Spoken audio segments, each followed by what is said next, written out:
Alright, good afternoon everyone. So this is possibly going to be the last post or video I have for the Ginault. I've worn it pretty much every day for the better part of a week, maybe a little more. All variety of activities, enough to start putting some gentle scuffing on the bracelet. Otherwise, it's pretty immaculate still.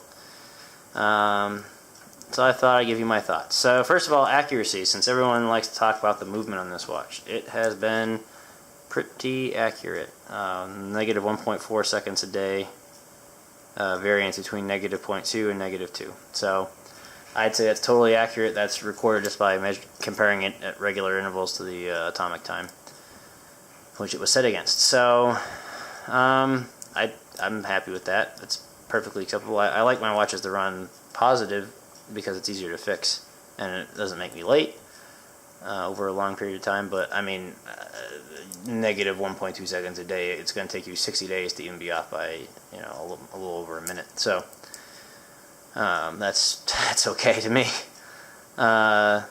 Quality is excellent. It's definitely reminding me what it's like to own a very nice watch. Everything feels very well put together. It feels solid. It's very comfortable on the wrist. There's a reason why 40mm is pretty close to the perfect size for a lot of people. This fits awesome. I don't get digging from the crown. The push-to-turn bezel works. It works fine. Like most people, I'm not totally in love with this design because if you don't push it, it still turns, and if you push it too hard, it binds up. So I don't really get the point of the push-locking bezel that doesn't actually lock. I mean, just put a regular bezel in if that's the case. But Lume's fine. It's not earth-shattering. People are like, "Oh, this Lume is amazing." No, it's not amazing to me. It's a monster blows it out of the water. So does this, which we'll be comparing these two in a minute. It's fine. It lasts all night. It's this is what I'd consider competent for a dive watch. Lasts all night. I, like most people, would prefer it if they didn't try doing the fake age Lume BS.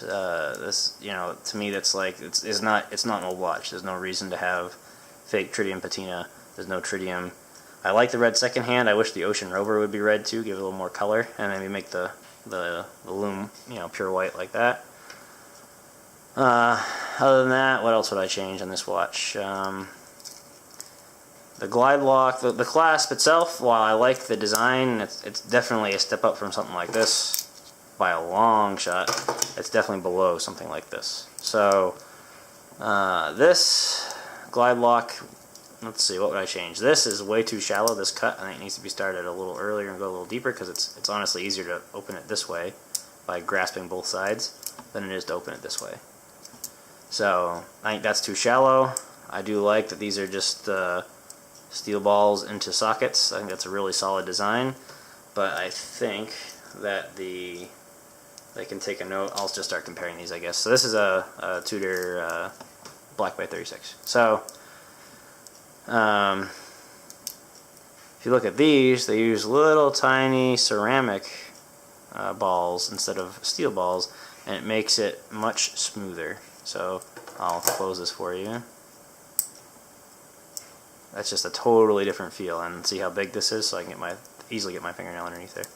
So I don't really love that part. I do love this lift mechanism that obviously has been ripped off of Rolex, but it works good, and it means that you're not wearing this. It's not like a friction mechanism where it's going to wear out really quickly. I'm assuming that both of the ceramic on the Tudor and the ball mechanism is probably serviceable or in some way, I'd hope, so you can replace those when they wear down. The glide lock itself, A for effort, I guess, on ripping off the Rolex design, but definitely C or D for execution. It's very stiff and not easy to manipulate. I could oil it and fix it, but it should come that way from the factory, honestly. It works. It's a great feature, but it's such a pain that I often would just avoid using it because it's just, if you put any kind of lateral play in, you have to be pulling perfectly straight, and then it's okay. You can see it's still kind of sticky. But if you put any if you're just trying to do it quickly and you have a little lateral motion, it's just going to bind right up. So, it just bound up pretty good right there. So, It is very comfortable once it's sized correctly on your wrist. It's very legible. I do wish the minute hand, if I can get the focus, was a little bit longer. I don't think it should, I think, reach something more like this to compare, where it reaches a minute track, so you can go, oh look, it's very obviously like, 12 minutes and 45 seconds. So even without looking at the second hand. Crown action is excellent. It's very smooth. Pops out. You can see the O-ring. It's nice that it's triple sealed like that. I like the crown guards. It's all that's very well done. I love the case back. It's beautiful. Definitely nice. I love Rolex style case backs, and they definitely did a good job with the writing on it and all that. So, would I pay $1,300 for this watch? Yeah, probably. I'd probably pay $1,300 for this watch and then straight away try and source a replacement, an actual authentic Rolex glide block. To me, I'm sure it's probably like at least $300 or $400 for one. But to me, if I was going to keep this watch and wear it every day, that would make a big difference. And then maybe I think this one, the Rolex crown, is on the authentic one. I could just have someone burnish that off with a polishing wheel. And maybe have the Ginault logo engraved by that guy, whoever did that. Because I don't like that it's unsigned. I think for a watch of this price, that should be signed. But no complaints on the movement. The Made in America, that whole bit, does that bug me? I don't really care. If you want to say it's Made in America, cool. That's not going to change my, would I buy it if it said Made in China for this price? Probably not. Just because for this price I could get a Swiss-made watch used. And I got nothing against Chinese watches, that's just my mindset, which is partially biased, but so be it. Yeah, so let's compare these on finishing. To me, the finishing on the Tudor is probably about the same on the dials. I think the hands are slightly better done. This one has a really tall, like the gaps between each of the second, minute, hour hands is a lot. Both these are running effectively the same movement. This is an actual 2824. It's been modified by Tudor, and this is a clone. So basically the same movement. Dial size is ironically probably about the same. Yeah, I'd say it's about the same.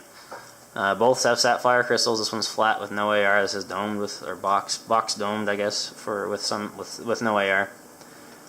Both have the same exact dial layout with a stick set at the 3, 6, and 9 and triangles. This one has a steeper triangle. The Lume on this one blows this out of the water. This one, if I give it a quick charge, I'll give both a quick charge. Oops, excuse me, that was a little bit much. Alright, give these both a quick charge under the light. Kill the light. And you can see, even in this light, how much brighter the Tudor is. And it stays that way. Like, I have very little lume loss. I've had very little lume loss, like, for full night wears with the Tudor. So, case finishing, I'd say the Tudor's is marginally better. The brushing is more even. And the end link on this one is a little sharper, which I kind of prefer, but I think that was just a conscious choice on the part of Tudor. But the edge beveling on the side profiles is a lot better on the Tudor.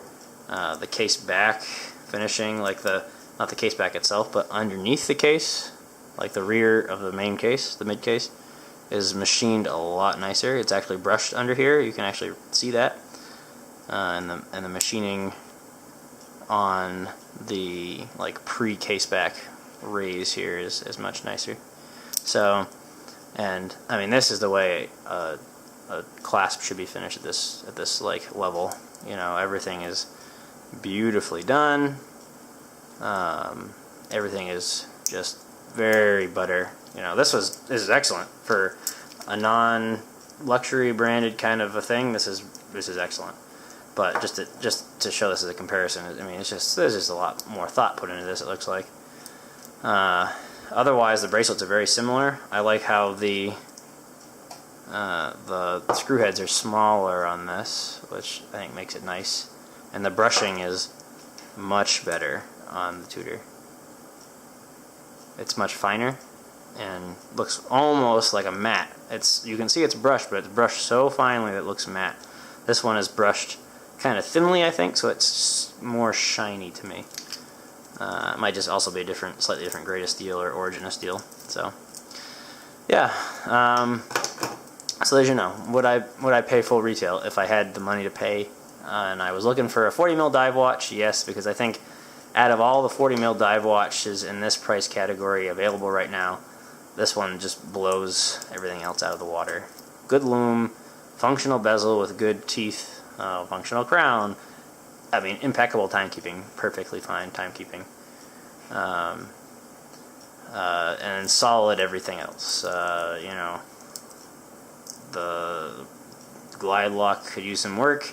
I think the bezel could use some work. The lume, maybe just actually use C3. You know, some of us are looking for actual lume capability and not pretty boy looks, I guess. So, I guess that's how I feel about that. But otherwise, definitely, I mean, this blows all the other homage watches out of the water at this price point, or especially the reviewing price point.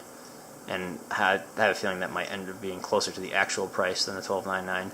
So, yeah, if you have any questions or comments, feel free to let me know.